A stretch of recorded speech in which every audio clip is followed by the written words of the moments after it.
On the Duty of Civil Disobedience by Henry David Thoreau. I heartily accept the motto, that government is best which governs least, and I should like to see it acted up to more rapidly and systematically. Carried out, it finally amounts to this, which I also believe.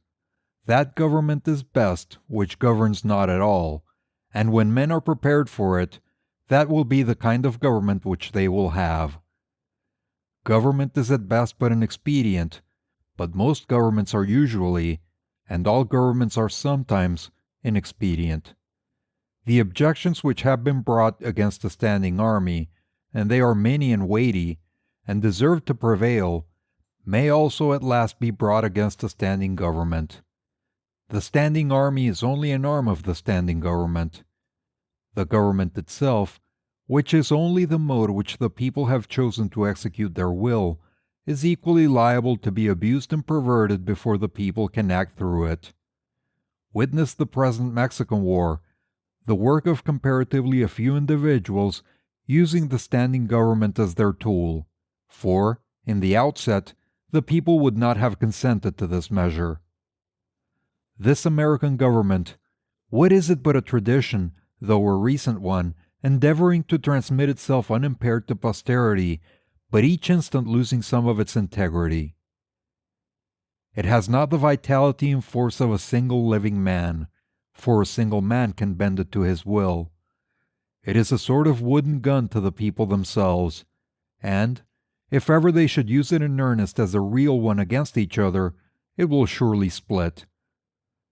But it is not the less necessary for this, for the people must have some complicated machinery or other, and hear its din, to satisfy the idea of government which they have. Governments show thus how successfully men can be imposed on, even imposed on themselves, for their own advantage. It is excellent, we must all allow, yet this government never of itself furnished any enterprise, but by the alacrity with which it got out of its way. It does not keep the country free. It does not settle the West. It does not educate. The character inherent in the American people has done all that has been accomplished, and it would have done somewhat more if the government had not sometimes got in its way. For government is an expedient by which men would fain succeed in letting one another alone, and, as has been said, when it is most expedient, the governed are most let alone by it. Trade and commerce, if they were not made of India rubber, would never manage to bounce over the obstacles which legislators are continually putting in their way, and, if one were to judge these men wholly by the effects of their actions, and not partly by their intentions, they would deserve to be classed and punished with those mischievous persons who put obstructions on the railroads. But, to speak practically and as a citizen, unlike those who call themselves no government men, I ask for, not at once no government, but at once a better government. Let every man make known what kind of government would command his respect, and that will be one step toward obtaining it. After all, the practical reason why, when the power is once in the hands of the people, a majority are permitted, and for a long period continue, to rule, it is not because they are most likely to be in the right, nor because this seems fairest to the minority, but because they are physically the strongest. But a government in which the majority rule in all cases cannot be based on justice, even as far as men understand it. Can there not be a government in which the majorities do not virtually decide right and wrong, but conscience? In which majorities decide only those questions to which the rule of expediency is applicable? Must the citizen ever for a moment, or in the least degree, resign his conscience to the legislator? Why has every man a conscience, then? I think that we should be men first, and subjects afterward. It is not desirable to cultivate a respect for the law so much as for the right. The only obligation which I have a right to assume is to do any time what I think right. It is truly enough said that a corporation has no conscience, but a corporation of conscientious men is a corporation with a conscience. Law never made men a whit more just, and, by means of their respect for it, even the well-disposed are daily made the agents of injustice. A common and natural result of an undue respect for the law is that you may see a file of soldiers, colonel, captain, corporal, privates, powder monkeys and all, marching in admirable order over hill and dale to the wars against their wills, against their common sense and consciences, which makes it very steep marching indeed, and produces a palpitation of the heart. They have no doubt that it is a damnable business in which they are concerned. They are all peaceably inclined. Now, what are they, men at all, or small movable forts and magazines at the service of some unscrupulous man in power? Visit the Navy Yard and behold a Marine, such a man as an American government can make, or such as it can make a man with its black arts, a mere shadow and reminiscence of humanity, a man laid out alive and standing, and already, as one may say, buried under arms with funeral accompaniment, though it may be, quote, not a drum was heard, not a funeral note, as his corpse to the ramparts we hurried, not a soldier discharged his farewell shot over the grave where our hero was buried. The mass of men serve the state thus, not as men mainly, but as machines with their bodies. They are the standing army, and the militia, jailers, constables, posse comitatus, etc. In most cases there is no free exercise whatever of the judgment or of the moral sense, but they put themselves on a level with wood and earth and stones, and wooden men can perhaps be manufactured that will serve the purpose as well. Such command no more respect than men of straw or a lump of dirt. They have the same sort of worth only as horses and dogs. Yet such as these even are commonly esteemed good citizens. Others, as most legislators, politicians, lawyers, ministers, and office holders, serve the state chiefly with their heads, and, as they rarely make any moral distinctions, they are as likely to serve the devil, without intending it, as God. A very few, as heroes, patriots, martyrs, reformers in the great sense, and men, serve the state with their consciences also, and so necessarily resist it for the most part, and they are commonly treated by it as enemies. A wise man will only be useful as a man, and will not submit to be clay, and stop a hole to keep the wind away, but leave the office to his dust at least. Quote, I am too high born to be propertied, to be secondary at control, or useful serving man and instrument to any sovereign state throughout the world. He who gives himself entirely to his fellow men appears to them useless and selfish, but he who gives himself partially to them is pronounced a benefactor and philanthropist. How does it become a man to behave toward the American government today? I answer that he cannot without disgrace be associated with it. I cannot for an instant recognize that political organization as my government, which is the slave's government also. All men recognize the right of revolution, that is, the right to refuse allegiance to and to resist the government when its tyranny or its inefficiency are great and unendurable. But almost all say that such is not the case now. But such was the case, they think, in the Revolution of '75. If one were to tell me that this was a bad government because it taxed certain foreign commodities brought to its ports, it is most probable that I should not make an ado about it, for I can do without them. All machines have their friction, and possibly this does enough good to counterbalance the evil. At any rate, it is a great evil to make a stir about it. But when the friction comes to have its machine, and depression and robbery are organized, I say, let us not have such a machine any longer. In other words, when a sixth of the population of a nation which has undertaken to be the refuge of liberty are slaves, and the whole country is unjustly overrun and conquered by a foreign army and subjected to military law, I think that it is not too soon for honest men to rebel and revolutionize. What makes this duty the more urgent is the fact that the country so overrun is not our own, but ours is the invading army. Paley, a common authority with many on moral questions, in his chapter on the duty of submission to civil government, resolves all civil obligation into expediency, and he proceeds to say, quote, that so long as the interest of the whole society requires it, that is, so long as the established government cannot be resisted or changed without public inconveniency, it is the will of God that the established government be obeyed, and no longer. Quote, this principle being admitted, the justice of every particular case of resistance is reduced to a computation of the quantity of the danger and grievance on the one side, and of the probability and expense of redressing it on the other. Of this, he says, every man shall judge for himself. But Paley appears never to have contemplated those cases to which the rule of expediency does not apply, in which a people, as well as an individual, must do justice, cost what it may. If I have unjustly wrested a plank from a drowning man, I must restore it to him though I drown myself.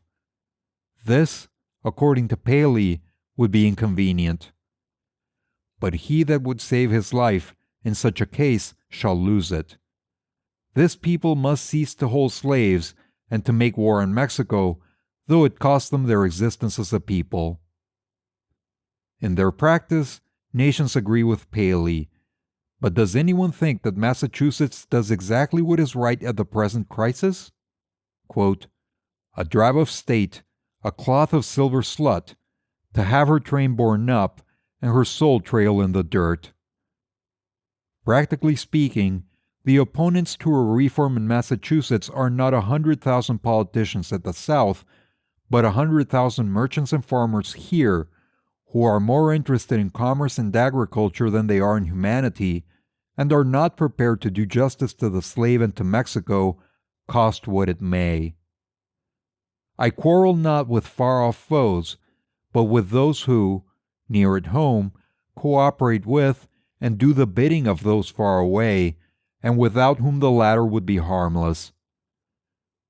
We are accustomed to say that the mass of men are unprepared, but improvement is slow, because the few are not materially wiser or better than the many. It is not so important that many should be as good as you, as that there should be some absolute goodness somewhere, for that will leaven the whole lump.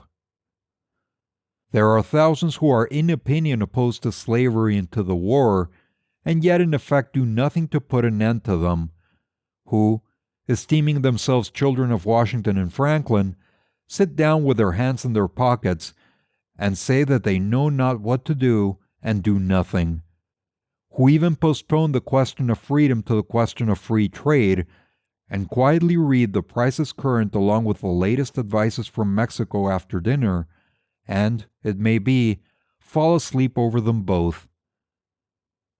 What is the price current of an honest man and patriot today?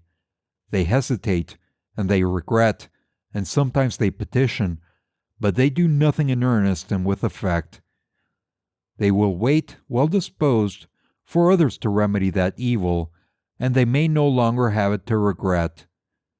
At most, they give only a cheap vote and a feeble countenance in God's speed to the right as it goes by them. There are 999 patrons of virtue to one virtuous man, but it is easier to deal with the real possessor of a thing than with a temporary guardian of it. All voting is a sort of gaming, like checkers or backgammon, with a slight moral tinge to it, a playing with right and wrong, with moral questions, and betting naturally accompanies it.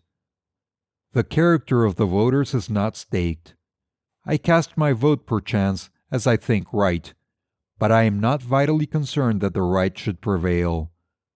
I am willing to leave it to the majority. Its obligation, therefore, never exceeds that of expediency. Even voting for the right is doing nothing for it. It is only expressing to men feebly your desire that it should prevail. A wise man will not leave the right to the mercy of chance, nor wish it to prevail through the power of the majority. There is but little virtue in the action of masses of men. When the majority shall at length vote for the abolition of slavery, it will be because they are indifferent to slavery, or because there is but little slavery left to be abolished by their vote. They will then be the only slaves. Only his vote can hasten the abolition of slavery, who asserts his own freedom by his vote. I hear of a convention to be held at Baltimore, or elsewhere, for the selection of a candidate for the presidency, made up chiefly of editors and men who are politicians by profession. But I think, what is it to any independent, intelligent, and respectable man what decision they may come to? Shall we not have the advantage of his wisdom and honesty, nevertheless? Can we not count upon some independent votes? Are there not many individuals in the country who do not attend conventions?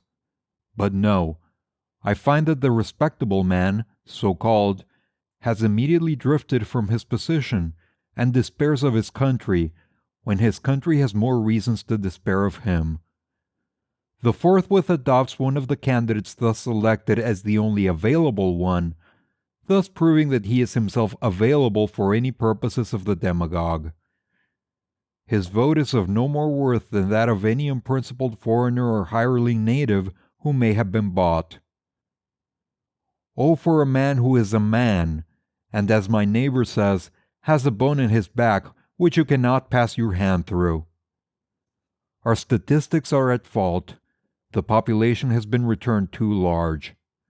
How many men are there to a square 1,000 miles in the country? Hardly one. Does not America offer any inducement for men to settle here? The American has dwindled into an odd fellow, one who may be known by the development of his organ of gregariousness and a manifest lack of intellect and cheerful self-reliance, whose first and chief concern, on coming into the world, is to see that the almshouses are in good repair, and, before yet he has lawfully donned the virile garb, to collect a fund for the support of the widows and the orphans that may be, who, in short, ventures to live only by the aid of the mutual insurance company, which has promised to bury him decently. It is not a man's duty, as a matter of course, to devote himself to the eradication of any, even the most enormous wrong. He may still properly have other concerns to engage him, but it is his duty, at least, to wash his hands of it, and if he gives it no thought longer, not to give it practically his support. If I devote myself to other pursuits and contemplations, I must foresee, at least, that I do not pursue them sitting upon another man's shoulders. I must get off him first, that he may pursue his contemplations too. See what gross inconsistency is tolerated. I have heard some of my townsmen say, I should like to have them order me out to put down an insurrection of the slaves, or to march to Mexico, see if I would go. And yet these very men have each, directly by their allegiance, and so indirectly at least by their money, furnished a substitute. The soldier is applauded who refuses to serve in an unjust war by those who do not refuse to sustain the unjust government which makes the war, is applauded by those whose own act and authority he disregards and sets at naught. And if the state were penitent to that degree that it hired one to scourge it while it sinned, but not to the degree that it left off sinning for a moment. Thus, under the name of order and civil government, we are all made at least to pay homage to and support our own meanness. After the first blush of sin comes its indifference, and from immoral it becomes, as it were, unmoral, and not quite unnecessary to that life which we have made. The broadest and most prevalent error requires the most disinterested virtue to sustain it. The slight reproach to which the virtue of patriotism is commonly liable, the noble are most likely to incur. Those who, while they disapprove of the character and measures of a government, yield to it their allegiance and support, are undoubtedly the most conscientious supporters and so frequently the most serious obstacles to reform. Some are petitioning the state to dissolve the Union, to disregard the requisitions of the President. Why do they not dissolve it themselves, the union between themselves and the state, and refuse to pay their quota into its treasury? Do they not stand in the same relation to the state that the state does to the union? And have not the same reasons prevented the state from resisting the union which have prevented them from resisting the state? How can a man be satisfied to entertain an opinion merely and enjoy it? Is there any enjoyment in it if his opinion is that he is aggrieved? If you are cheated out of a single dollar by your neighbor, you do not rest satisfied with knowing that you are cheated, or with saying that you are cheated, or even with petitioning him to pay you your due, but you take effectual steps at once to obtain the full amount, and see that you are never cheated again. Action from principle, the perception and the performance of right, changes things and relations. It is essentially revolutionary and does not consist wholly with anything which was. It not only divided states and churches, it divided families. It divides the individual, separating the diabolical in him from the divine. Unjust laws exist. Shall we be content to obey them, or shall we endeavor to amend them, and obey them until we have succeeded, or shall we transgress them at once? Men generally, under such a government as this, think that they ought to wait until they have persuaded the majority to alter them. They think that, if they should resist, the remedy would be worse than the evil. But it is the fault of the government itself that the remedy is worse than the evil. It makes it worse. Why is it not more apt to anticipate and provide for reform?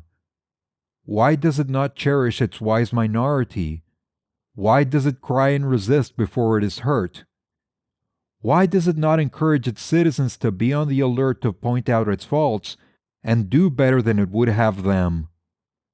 Why does it always crucify Christ and excommunicate Copernicus and Luther and pronounce Washington and Franklin rebels? One would think that a deliberate and practical denial of its authority was the only offense never contemplated by government. Else, why has it not assigned its definite, its suitable and proportionate penalty? If a man who has no property refuses but once to earn 9 shillings for the state, he is put in prison for a period unlimited by any law that I know, and determined only by the discretion of those who place them there. But if he should steal 90 times 9 shillings from the state, he is soon permitted to go at large again. If the injustice is part of the necessary friction of the machine of government, let it go, let it go. Perchance it will wear smooth. Certainly the machine will wear out. If the injustice has a spring, or a pulley, or a rope, or a crank, exclusively for itself, then perhaps you may consider whether the remedy will not be worse than the evil. But if it is of such a nature that it requires you to be the agent of injustice to another, then I say, break the law. Let your life be a counter-friction to stop the machine. What I have to do is to see, at any rate, that I do not lend myself to the wrong which I condemn. As for adopting the ways which the state has provided for remedying the evil, I know not of such ways. They take too much time, and a man's life will be gone. I have other affairs to attend to. I came into this world, not chiefly to make this a good place to live in, but to live in it, be it good or bad.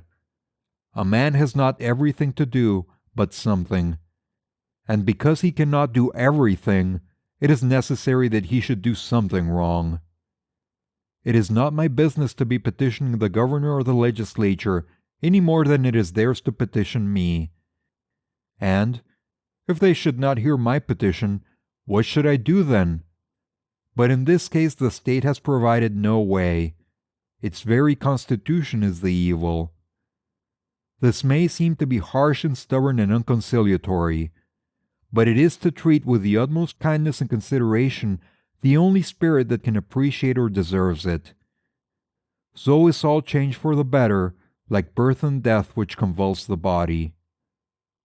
I do not hesitate to say that those who call themselves abolitionists should at once effectually withdraw their support, both in person and property, from the government of Massachusetts, and not wait until they constitute a majority of one before they suffer the right to prevail through them. I think that it is enough if they have God on their side without waiting for that other one. Moreover, any man more right than his neighbors constitutes a majority of one already. I meet this American government, or its representative, the state government, directly and face to face once a year, no more, in the person of its tax gatherer. This is the only mode in which a man situated as I necessarily meets it, and it then says distinctly, "Recognize me," and the simplest, the most effectual, and in the present posture of affairs, the indispensablest mode of treating with it on this head, of expressing your little satisfaction with and love for it, is to deny it then. My civil neighbor, the tax gatherer, is the very man I have to deal with, for it is, after all, with men and not with parchment that I quarrel, and he has voluntarily chosen to be an agent of the government. How shall he ever know well what he is and does as an officer of the government, or as a man, until he is obliged to consider whether he shall treat me, his neighbor, for whom he has respect, as a neighbor and well-disposed man, or as a maniac and disturber of the peace, and see if he can get over this obstruction to his neighborliness without a ruder and more impetuous thought or speech corresponding with his action. I know this well. What if 1,000, if 100, if 10 men whom I could name, if 10 honest men only, if one honest man, in the state of Massachusetts, ceasing to hold slaves, were actually to withdraw from this co-partnership, and be locked in the county jail therefore, it would be the abolition of slavery in America. For it matters not how small the beginning may seem to be. What is once well done is done forever. But we love better to talk about it. That, we say, is our mission. Reform keeps many scores of newspapers in its service, but not one man. If my esteemed neighbor, the state's ambassador, who will devote his days to the settlement of the question of human rights in the council chamber, instead of being threatened with the prisons of Carolina, were to set down the prisoner of Massachusetts, that state which is so anxious to foist the sin of slavery upon her sister, though at present she can discover only an act of inhospitability to be the ground of a quarrel with her, the legislature would not wholly waive the subject of the following winter. Under a government which imprisons any unjustly, the true place for a just man is also a prison. The proper place today, the only place which Massachusetts has provided for her freer and less desponding spirits, is in her prisons, to be put out and locked out of the state by her own act, as they have already put themselves out by their principles. It is there that the fugitive slave, and the Mexican prisoner on parole, and the Indian come to plead the wrongs of his race, shall find them. On that separate but more free and honorable ground, where the state places those who are not with her but against her, the only house in a slave state in which a free man can abide with honor. If any think that their influence would be lost there, and their voices no longer afflict the ear of the state, that they would not be as an enemy within its walls, they do not know by how much truth is stronger than error, nor how much more eloquently and effectively he can combat injustice who has experienced a little in his own person. Cast your vote whole, not a strip of paper merely, but your whole influence. A minority is powerless while it conforms to the majority.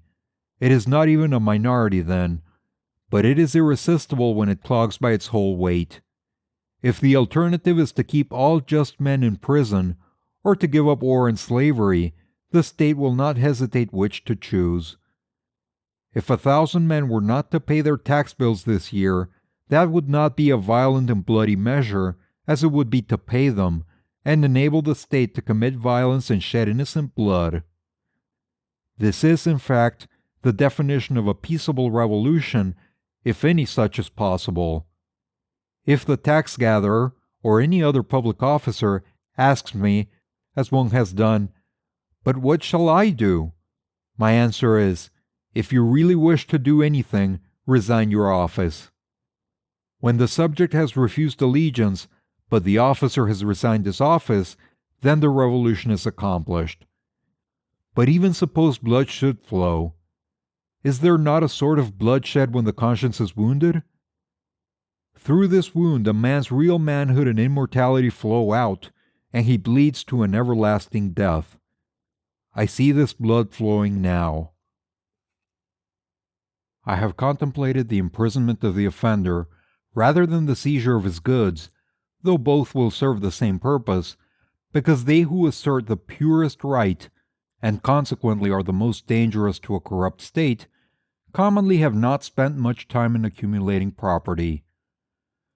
To such the state renders comparatively small service, and the slight tax is wont to appear exorbitant, particularly if they are obliged to earn it by special labor with their hands. If there were one who lived wholly without the use of money, the state itself would hesitate to demand it of him. But the rich man, not to make any invidious comparison, is always sold to the institution which makes him rich. Absolutely speaking, the more money, the less virtue, for money comes between a man and his objects, and obtains them for him. It was certainly no great virtue to obtain it. It puts to rest many questions which he would otherwise be taxed to answer, while the only new question which it puts is the hard but superfluous one, how to spend it. Thus his moral ground is taken from under his feet. The opportunities of living are diminished in proportion as what are called the means are increased. The best thing a man can do for his culture, when he is rich, is to endeavor to carry out those schemes which he entertained when he was poor. Christ answered the Herodians according to their condition, "Show me the tribute money," said he, and one took a penny out of his pocket. If you use money which has the image of Caesar on it, and which he has made current and valuable, that is, if you are men of the state, and gladly enjoy the advantages of Caesar's government, then pay him back some of his own when he demands it. Render therefore to Caesar that which is Caesar's, and to God those things which are God's, leaving them no wiser than before as to which was which, for they did not wish to know. When I converse with the freest of my neighbors, I perceive that, whatever they may say about the magnitude and seriousness of the question, and their regard for the public tranquillity, the long and the short of the matter is, that they cannot spare the protection of the existing government, and they dread the consequences of disobedience to it to their property and families. For my own part, I should not like to think that I was ever to rely on the protection of the state. But, if I deny the authority of the state when it presents its tax bill, it will soon take and waste all my property, and so harass me and my children without end. This is hard. This makes it impossible for a man to live honestly and at the same time comfortably in outward respects. It will not be worth the while to accumulate property. That would be sure to go again. You must hire or squat somewhere, and raise but a small crop, and eat that soon. You must live within yourself, and depend upon yourself, always tucked up and ready for a start, and not have many affairs. A man may grow rich in Turkey even, if he will be in all respects a good subject of the Turkish government. Confucius said, "If a state is governed by the principles of reason, poverty and misery are subjects of shame. If a state is not governed by the principles of reason, riches and honors are the subjects of shame."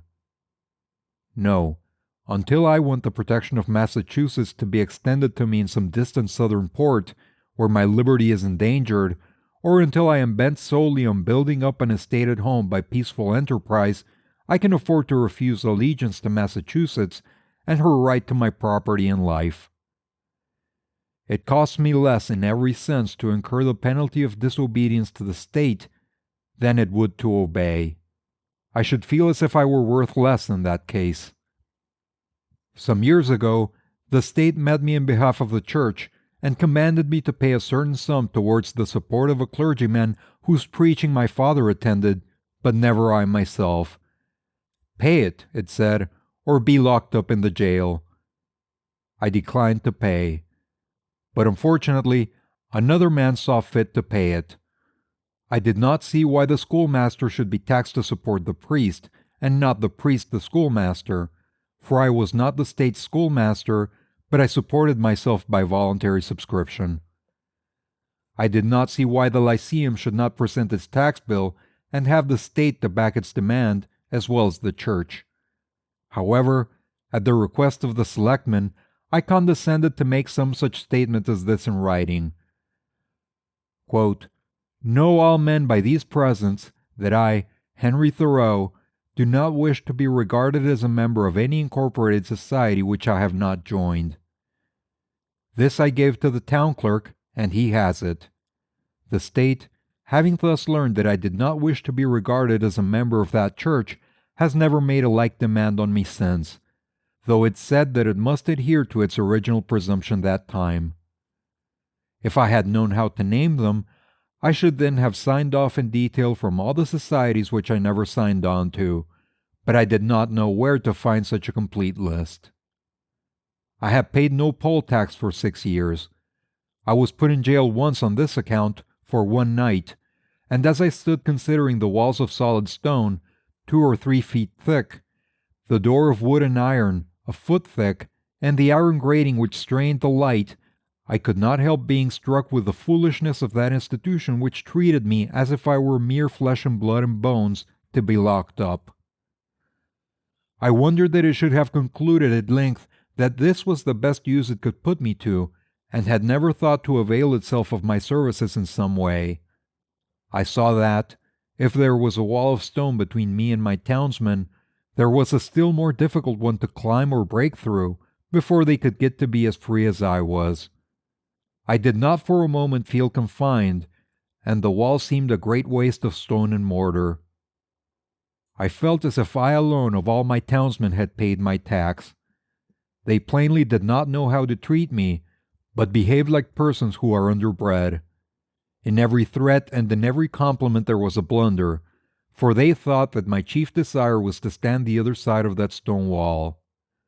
I could not but smile to see how industriously they locked the door on my meditations, which followed them out again without let or hindrance, and they were really all that was dangerous. As they could not reach me, they had resolved to punish my body, just as boys, if they cannot come at some person against whom they have a spite, will abuse his dog. I saw that the state was half-witted, that it was timid as a lone woman with her silver spoons, and that it did not know its friends from its foes, and I lost all my remaining respect for it, and pitied it. Thus the state never intentionally confronts a man's sense, intellectual or moral, but only his body, his senses. It is not armed with superior wit or honesty, but with superior physical strength. I was not born to be forced. I will breathe after my own fashion. Let us see who is the strongest. What force has a multitude? They can only force me who obey a higher law than I. They force me to become like themselves. I do not hear of men being forced to live this way or that by the masses of men. What sort of life were that to live? When I meet a government which says to me, "Your money or your life," why should I be in haste to give it my money? It may be in a great strait and not know what to do. I cannot help that. It must help itself, do as I do. It is not worth the while to snivel about it. I am not responsible for the successful working of the machinery of society. I am not the son of the engineer. I perceive that, when an acorn and a chestnut fall side by side, the one does not remain inert to make way for the other, but both obey their own laws, and spring and grow and flourish as best they can, till one, perchance, overshadows and destroys the other. If a plant cannot live according to its nature, it dies, and so a man. The night in prison was novel and interesting enough. The prisoners in their shirt sleeves were enjoying a chat in the evening air in the doorway when I entered. But the jailer said, "Come, boys, it is time to lock up," and so they dispersed, and I heard the sound of their steps returning into the hollow apartments. My roommate was introduced to me by the jailer as a first-rate fellow and a clever man.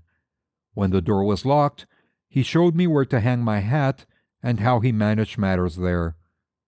The rooms were whitewashed once a month, and this one at least was the whitest, most simply furnished, and probably the neatest apartment in town.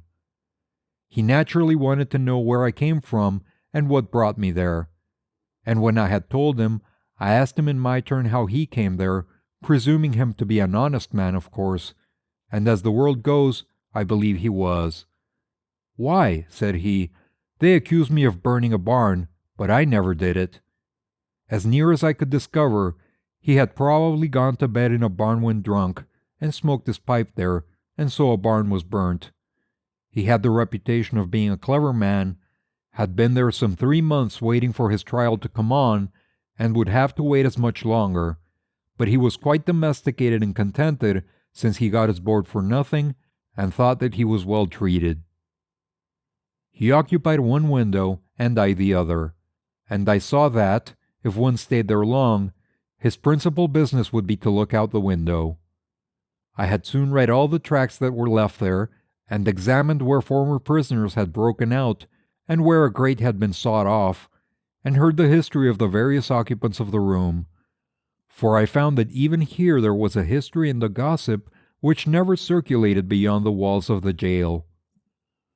Probably this is the only house in the town where verses are composed, which are afterwards printed in a circular form, but not published.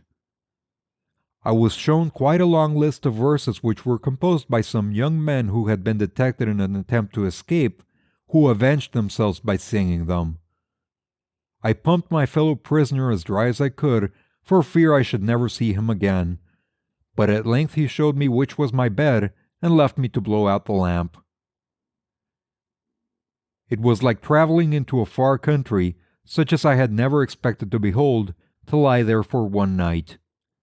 It seemed to me that I had never heard the town clock strike before, nor the evening sounds of the village, for we slept with the windows open, which were inside the grating.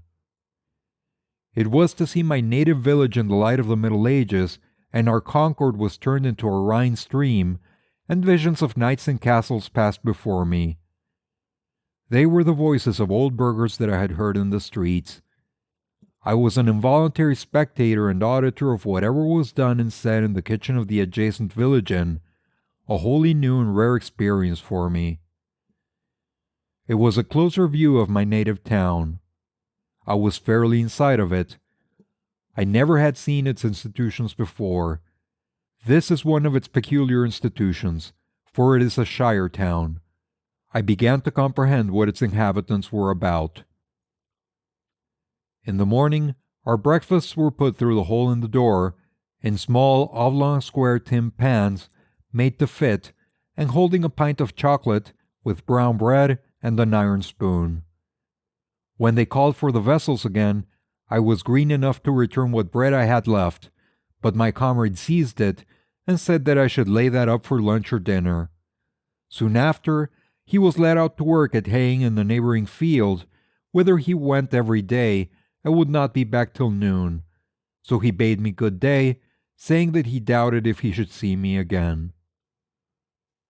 When I came out of the prison, for someone interfered and paid the tax, I did not perceive that great changes had taken place on the common, such as he observed who went in a youth and emerged a grey-headed man.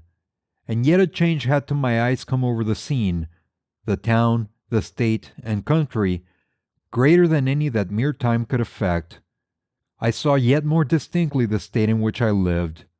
I saw to what extent the people among whom I lived could be trusted as good neighbors and friends, that their friendship was for summer weather only, that they did not greatly purpose to do right, that they were a distinct race from me by their prejudices and superstitions, as the Chinamen and Malays are, that in their sacrifices to humanity they ran no risks, not even to their property, and that, after all, they were not so noble but that they treated the thief as he had treated them, and hoped, by a certain outward observance and a few prayers, and by walking in a particular straight though useless path from time to time, to save their souls.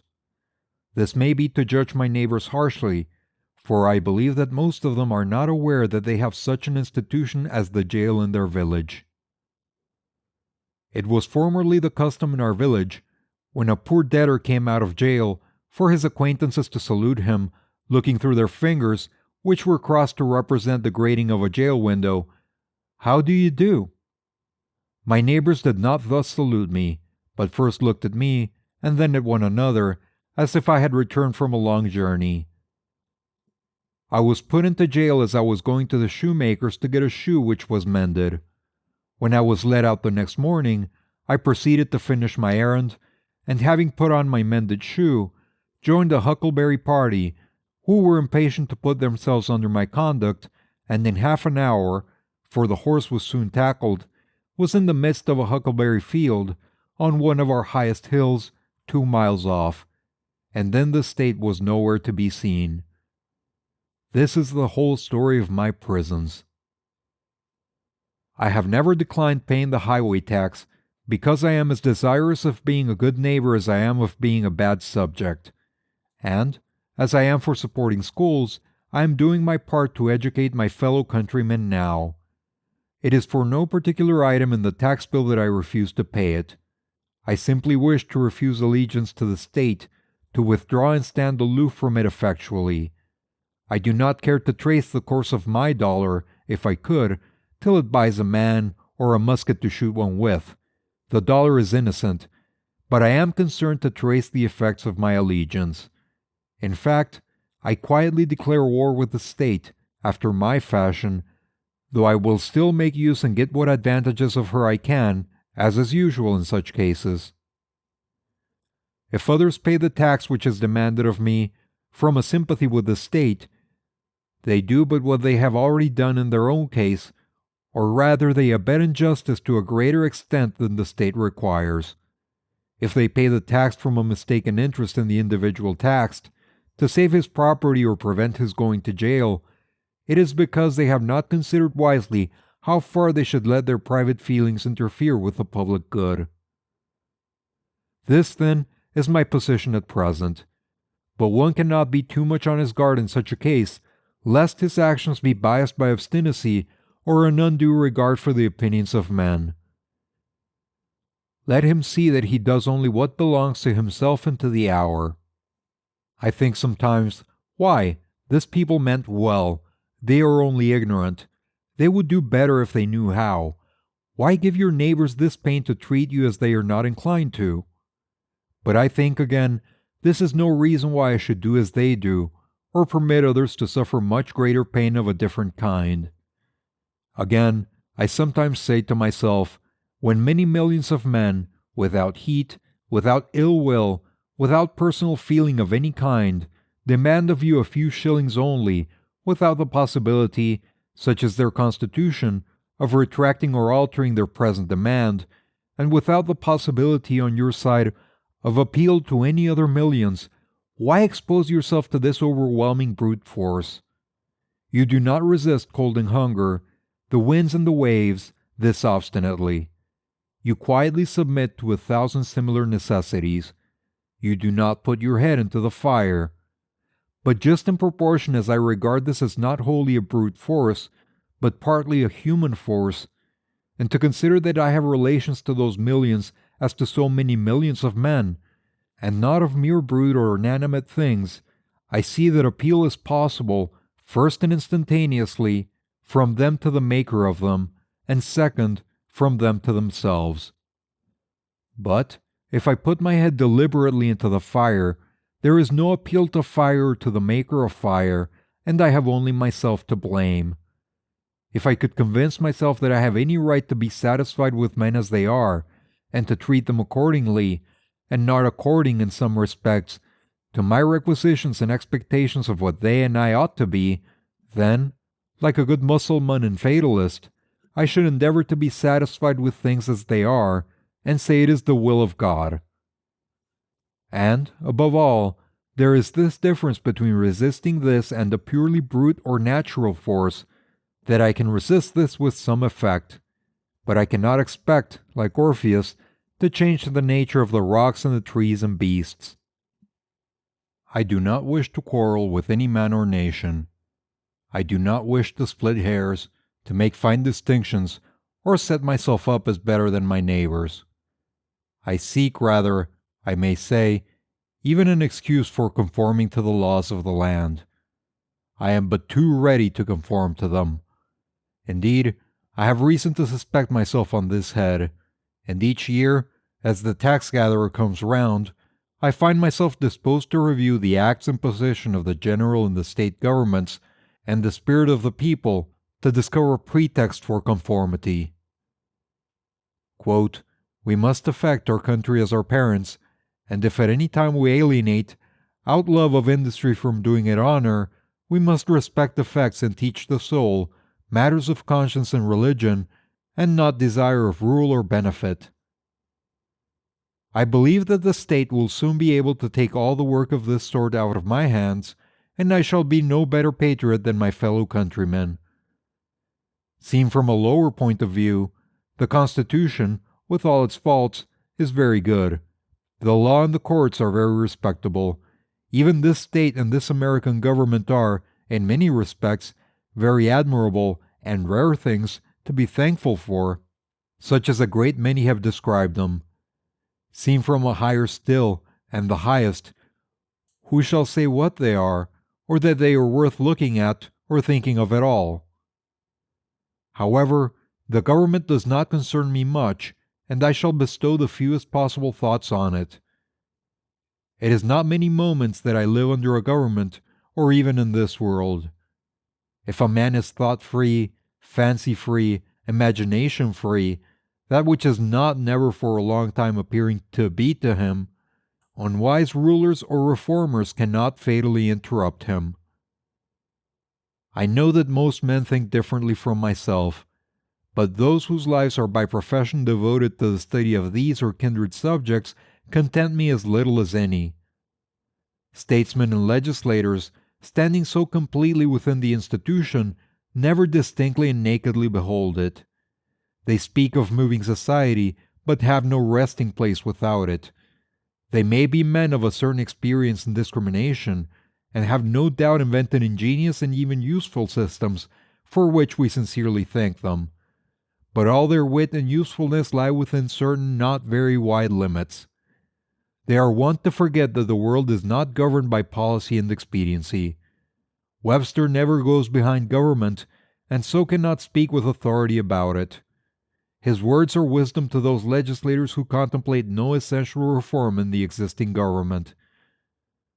But for thinkers, and those who legislate for all time, he never once glances at the subject.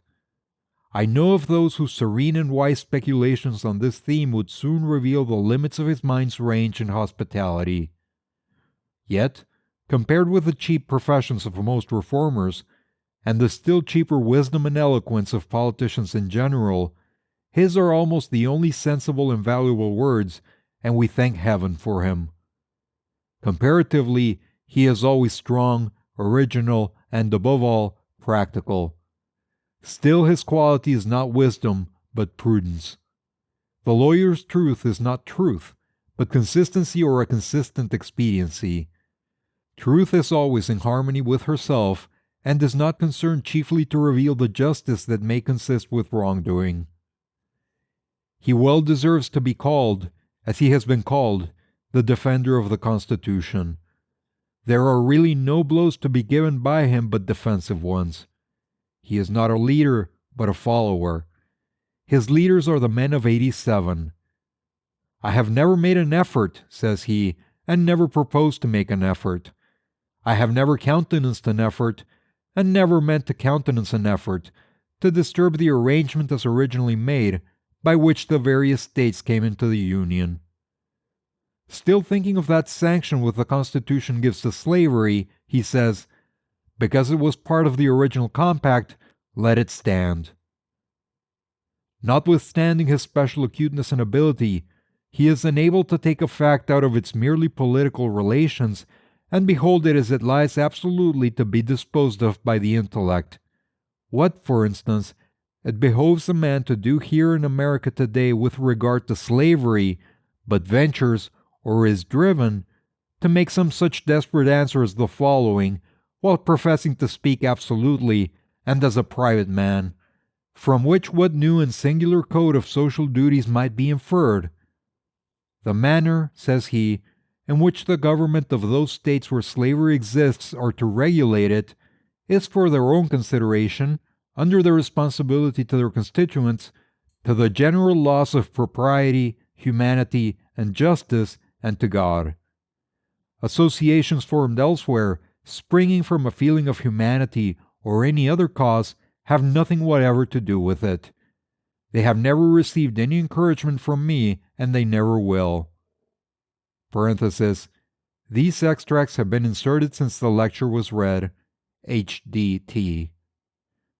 They who know of no purer sources of truth, who have traced up its stream no longer, stand, and wisely stand, by the Bible and the Constitution, and drink at it there with reverence and humanity. But they who behold where it comes trickling into this lake or that pool, gird up to their loins once more, and continue their pilgrimage toward its fountainhead. No man with a genius for legislation has appeared in America. They are rare in the history of the world. There are orators, politicians, and eloquent men by the thousand. But the speaker has not yet opened his mouth to speak what is capable of settling the much vexed questions of the day. We love eloquence for its own sake, and not for any truth which it may utter, or any heroism it may inspire. Our legislators have not yet learned the comparative value of free trade and of freedom, of union, and of rectitude to a nation. They have no genius or talent for comparatively humble questions of taxation and finance, commerce and manufactures and agriculture. If we were left solely to the wordy wit of legislators in Congress for our guidance, uncorrected by the seasonable experience and the effectual complaints of the people, America would no longer retain her rank among the nations. For 1800 years, though perchance I have no right to say it, the New Testament has been written. Yet where is the legislator who has the wisdom and practical talent enough to avail himself of the light which it sheds on the science of legislation? The authority of government, even such as I am willing to submit to, for I will cheerfully obey those who know and can do better than I, and in many things even those who neither know nor can do so well, is still an impure one. To be strictly just, it must have the sanction and consent of the governed. It can have no pure right over my person and property but what I concede to it. The progress from an absolute to a limited monarchy, from a limited monarchy to a democracy, is a progress toward a true respect for the individual. Even the Chinese philosopher was wise enough to regard the individual as the basis of the empire. Is a democracy, such as we know it, the last improvement possible in government? Is it not possible to take a step further towards recognizing and organizing the rights of man? There will never be a really free and enlightened state until the state comes to recognize the individual as a higher and independent power, from which all its power and authority are derived, and treats him accordingly.